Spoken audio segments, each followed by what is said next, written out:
మీ business ఏదైనా మీ ఊర్లో promotion చేయాలంటే అది సుమన్ టీవీతోనే సాధ్యం. ఇప్పుడే సంప్రదించండి. హాయ్ హలో నమస్తే వెల్కమ్ టు సుమన్ టీవీ. నేను మీ ముద్దం విక్రమ్. ఇప్పుడు మనం కూరగాయల మార్కెట్ వద్ద ఉన్నాము. ఎక్కడ చూసినా కూరగాయల రేట్లు ఆకాశాన్ని అంటున్నాయనే చెప్పవచ్చు. ముఖ్యంగా టమాటా 120 రూపాయలు 120 రూపాయల కిలో అయింది. అది కాకుండా ప్రతి ఒక్క కూరగాయలు 100 పైనే ఉన్నాయి తప్ప కింద లేని పరిస్థితి అయితే ఇప్పుడు మనం చూస్తూ ఉన్నాం.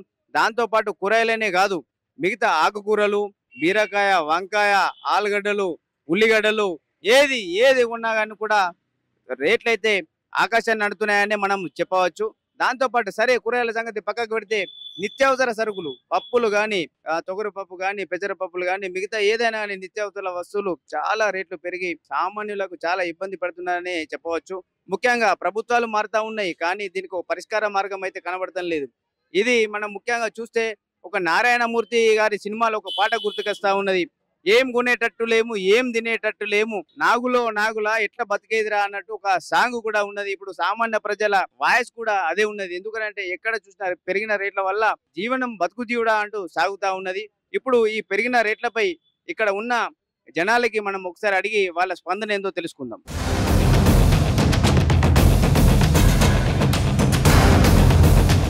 సార్ నమస్కారం.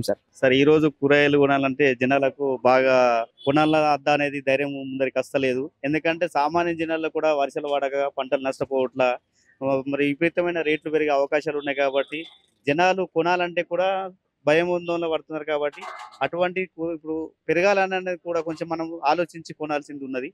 పప్పు కానీ, వంకాయ కానీ, కూరగాయలు, ఇక రకరకాల కూరగాయలు కూడా, దాంతో పాటు ఎగ్స్ కూడా తినాలన్నా కూడా చాలా రేట్లు పెరిగినాయి.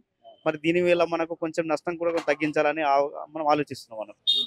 ఈ కూరగాయలు ఎట్లా అంటే మనకు ఈ కూరగాయల రేట్లు పెరిగిపోవడం వల్ల టమాటా కానీ కూరగాయలు అన్ని కూడా ఏదైనా తీసుకుందామంటే 100 ఎబో ఉన్నాయి. కాబట్టి తీసుకోవడానికి జనాలు చాలా ఇబ్బంది పడుతున్నారు.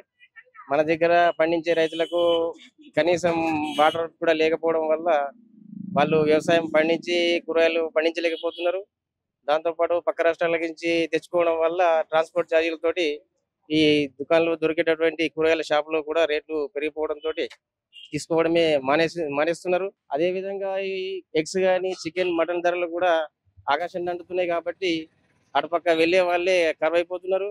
దాంతో ప్రజలకు తీవ్ర ఇబ్బందులు కూడా ఉన్నాయి అన్నట్టు. అది కొనుక్కోవాలంటేనే చాలా ఇబ్బందికరంగా మారి పప్పులు ఏదో తోచిన కాడికి చేసుకొని జీవించే పరిస్థితి ఏర్పడుతున్నది. మనతో పాటు స్పందించడానికి ఇక్కడ కూరగాయల విక్రయదారుడు శంకర్ గారు మనతో అందుబాటులో ఉన్నారు. ఒకసారి శంకర్ గారికి అడిగి తెలుసుకుందాం, ఈ కూరగాయల రేట్లు ఎందుకు పెరుగుతున్నాయి ఒకసారి మనం అడిగి తెలుసుకుందాం. సార్ నమస్తే. సార్ కూరగాయల రైతులు అంటే ఇక్కడ మన ఏరియాలో పండట్లేదు. ఇక్కడ ఆంధ్ర నుంచి రాటిని మదనపల్లి నుంచి, దాని చేత రేట్లు ఒక డబ్బా 2000 అయింది.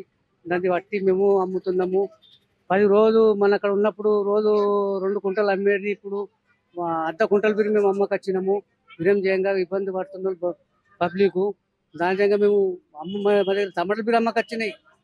100 రూపాయలు చెప్పుదామంటే అది వెళ్ళిపోటీళ్ళు.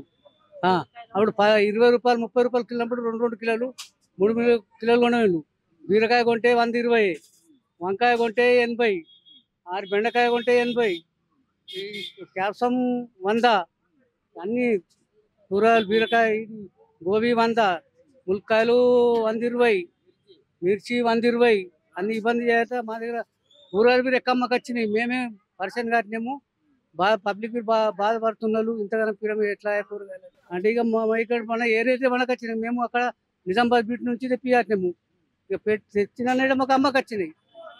పబ్లిక్ అబ్బా పిరమంటున్నారు. ఇక ఎంత మాకు ఉంచనే పడుతుంది. అప్పటి అప్పుడు మేము అమ్మిన మాకు కిలో కొండబెట్టేళ్ళు, 1/2 కిలో కొండబొట్టిళ్ళు. ఇక అంతే. ఇప్పుడు పాలకూరలు అవి అన్ని ఆకుకూరలు ఒక్క కట్ట 20 రూపాయలు అయిపోయింది. ఎల్లిగడ్డలు 200 కేజీ అయిపోయింది. ఉల్లిగడ్డలు 50 రూపాయలు కేజీ అయింది. వారం రోజుల కింద 20 రూపాయల కేజీ ఉండే ఉల్లిగడ్డ, ఇప్పుడు 50 రూపాయల కేజీ అయిపోయింది. ఎల్లిగడ్డ 100 రూపాయల కిలో ఉండే 180, 200 ఇప్పుడు ఎల్లిగడ్డ అయిపోయింది. అల్లము 150 అయిపోయింది. ఇక ఇట్లా రేట్లు చెప్పుడికి గిరాకు బాధ అనిపించి గిరాకులకు. సార్ నమస్తే. ఇంతగానం రేట్లు ఉంటే మనం కూరగాయలు ఏం కొనేటట్టు లేము, ఏం తినేటట్టు లేము, పంటలేమో వెళ్తలేవు సరిగా. కూరగాయలకు ఇంతగానం రేట్లు ఉంటే మనం ఎలాగ ఉంటాము? ఎలా తింటాం చెప్పండి మీరే రైతులు. అది కాదు సార్, ఇప్పుడు టమాటా 100 రూపాయల కిలో అయింది. ఇంతకు ముందు మొన్న ఒక నెల క్రితం అయితే 10 రూపాయల కిలో ఉండే. అప్పటికి ఇప్పటికి ఎంత తేడా అవుతున్నది. మరీ ముఖ్యంగా ఒక ఇంట్లో ఏ కూర వండాలన్నా దానికి ఖచ్చితంగా కావాల్సింది టమాటా. టమాటా ఉంటేనే మిగతా అన్ని అది మనకు ఏదైనా కూర మనం చేసుకోవడానికి ఉంటది. ఈ మహారాష్ట్రకి నచ్చుట్ల బాగా రేట్లుగా అవుతున్నాయి ఇక్కడ మనక్కడ పండించుడు లేక మహారాష్ట్రకి నచ్చుడికి బాగా రేట్లు అవుతున్నాయి అంతా. సార్ చెప్పేది ఏంటంటే ఇక్కడ పండించే దిగుబడి తగ్గిపోయింది కాబట్టి వేరే రాష్ట్రాల నుంచి ఇక్కడికి తెస్తా ఉన్నారు కాబట్టి దానికి ట్రాన్స్పోర్టేషన్ ఛార్జ్ అవన్నీ కలిపి ఇక్కడ టమాటా అనేది 100 పైన దాటిందని చెప్తా ఉన్నారు. అసలు ఏం కొనేటట్లేదు తినేటట్లేదు అని చెప్పేసి చెప్తా ఉన్నాడు. సార్ దీంతో పాటు ఇప్పుడు చూసుకుంటే బయట పప్పులు, ఉప్పులు, నూనె ఇవన్నీ పెరిగినాయి. దానిపై మీ స్పందన ఏంటి? ఇప్పుడు ఇంతకు ముందు కందిపప్పు 120 రూపాయల కిలో ఉండే, ఇప్పుడు 180 అయింది. అట్లాగే ఇంకా వేరే కూడా ఎన్నో పెరిగినాయి రేట్లు. దానిపైన మీ స్పందన ఏంది? అవి అన్ని కూడా బాగానే పెరుగుతున్నాయి. అన్ని తక్కువ కావాలని మా కోరిక అంతే. అయితే ఏంటి సార్, ఇంతకు ముందు ప్రభుత్వాలు మారుతా ఉన్నాయి. ఇప్పుడు సెంట్రల్ లో కానీ స్టేట్ లో కానీ ప్రభుత్వాలు మారుతా ఉన్నాయి. కానీ ఈ నిత్యావసర సరుకుల ధరలు మాత్రం అసలే మారడం లేదని చెప్పేసి సామాన్య ప్రజలు అంటా ఉన్నారు. దానిపై మీ స్పందన ఏంది? లేకుంటే మనం బతకలేము, మనం తినలేము. ఇదే 110 రూపాయల టమాటాలు కొనుక్కుంటే 100 రూపాయల చికెన్ కొనుక్కుంటే నలుగురు మనందరం తినొచ్చు కదా. అదండి సార్ చెప్పేది ఏంటంటే కూరగాయలు రేట్లు పెరిగే దాని వల్ల తినే బదులు ఇంత చికెన్ అన్న తినచ్చు అని చెప్పి అంటా ఉన్నాడు.